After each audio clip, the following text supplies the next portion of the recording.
एक बार फिर आप सभी का स्वागत है। अगली खबर उस आवाज की है जिसने 50 साल पहले देश की आवाम को स्तब्ध कर दिया था। खबर उस काले साए की है जो देश पर 22 महीने के लिए छाए हुए थे। काले साए जिसने अखबारों के छपने पर रोक लगा दी थी। एक आवाज जिसने आपातकालीन के खिलाफ उठी विपक्ष की हर आवाज को भी दबा दिया गया था। उस काले साए के 50 साल पूरे होने से जुड़ी इस रिपोर्ट को देखिए।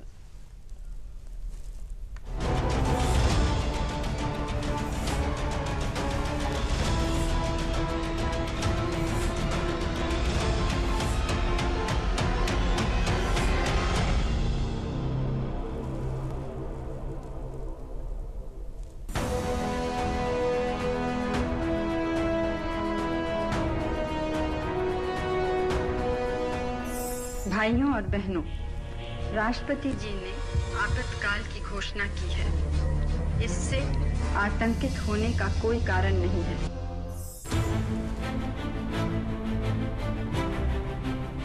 तत्कालीन प्रधानमंत्री इंदिरा गांधी की ये आवाज सुनकर लोग स्तब्ध रह गए थे और ज्यादा जानकारी हासिल करने के लिए बेसब्री से अखबारों का इंतजार करने लगे। लेकिन आजाद हिंदुस्तान के इतिहास में वो पहला दिन था जब सरकार ने अखबारों को छपने नहीं दिया। विपक्षी नेताओं की धरपकड़ और इमरजेंसी के विरोध में कोई आवाज न उठने पाए, इसलिए रात करीब 1:30 बजे दिल्ली के प्रेस लाइन की बिजली काट दी गई। अखबारों के दफ्तर में अंधेरा छा गया। प्रिंटिंग प्रेस की मशीनें थम गई। प्रेस लेन से थोड़ी ही दूर कनॉट प्लेस में हिंदुस्तान टाइम्स का दफ्तर था। यहाँ की बिजली काटने में भी थोड़ी देरी हुई।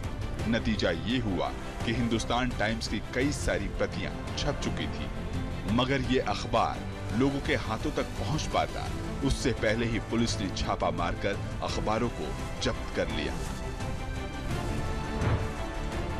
मगर एक अखबार था जो छपा भी और बंटा भी। यह अखबार था भारतीय जनसंघ का मुखपत्र मदरलैंड। हालांकि यह मदरलैंड का आखिरी अंक साबित हुआ, क्योंकि उसी रात पुलिस ने इसका दफ्तर सील कर दिया। पूरे 2 दिन तक अखबारों के दफ्तरों की बिजली कटी रही थी।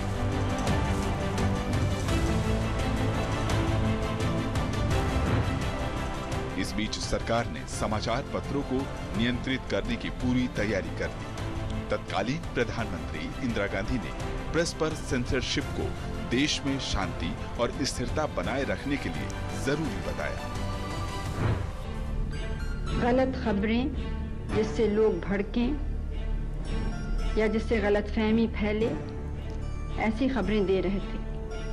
हमारा पूरा मकसद इस समय ये है कि स्थिति शांति और स्थिरता की रहे। सेंसरशिप का मतलब यही है। सरकार ने समाचार पत्रों को फरमान भेजे और सख्त हिदायत दी कि इनका उल्लंघन ना हो पाए। मतलब साफ था कि अब सिर्फ वही कहा और लिखा जा सकता था जिसकी इजाजत सरकार देगी। इंडियन एक्सप्रेस ने प्रेस की आजादी पर लगे प्रतिबंध के खिलाफ 28 जून 1975 को छपे अपने एडिशन में संपादकीय की जगह बिल्कुल खाली छोड़ दी। हालात ऐसे थे कि सत्ता के खिलाफ बोलना अपराध हो गया। बिना सेंसर अधिकारी की अनुमति के राजनीतिक खबर नहीं छापे जा सकते थे। आपातकाल के दौरान संजय गांधी के इशारे पर 327 पत्रकार जेल भेज दिए गए। 3800 से ज्यादा अखबार जब्त कर लिए गए।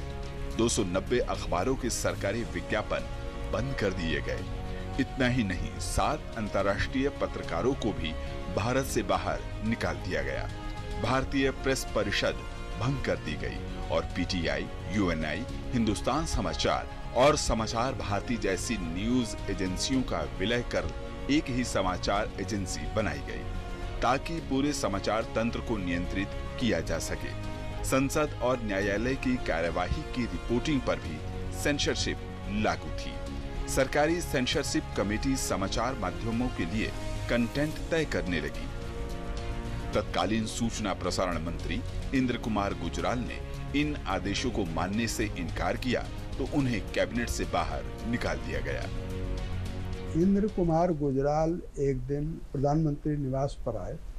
संजय गांधी ने उनको रोका और कहा कि जो बुलेटिन जारी होनी है वो मुझे दिखा करके करिए, और कुछ उदंडता से उन्होंने उनसे बात की।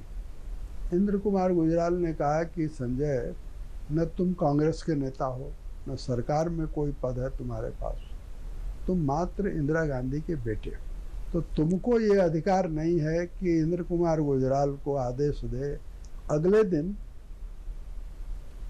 इंद्र कुमार गुजराल से सूचना प्रसारण मंत्रालय छीन लिया गया। सेंसरशिप के कारण जेपी सहित कौन कौन नेता कब गिरफ्तार हुए, उन्हें किन किन जेलों में रखा गया, ये खबरें छापने नहीं दी गई। सरकार पर कटाक्ष करने वाले कार्टून, व्यंग, चुटकुले भी सेंसर की मार से नहीं बच पाए। आयकर, बिजली, नगर पालिका के बकाये की आड़ में अखबारों पर छापे डाले गए। इस सरकारी दबाव के बावजूद कुछ ऐसे भी पत्रकार थे जो सत्ता के आगे नहीं झुके। प्रेस की स्वतंत्रता के लिए संघर्ष करते हुए कुलदीप नैयर, सूर्यदत्त तिवारी और निहाल सिंह मेहता जैसे पत्रकारों ने जेल की यातनाएं झेली। इंडियन एक्सप्रेस, द स्टेट्समैन और मेन स्ट्रीम जैसे कुछ मीडिया संस्थान थे जिन्होंने सरकारी नीतियों का विरोध किया, और यह सब तब तक चलता रहा जब तक कि 23 फरवरी 1977 को चुनाव की घोषणा नहीं हो गई।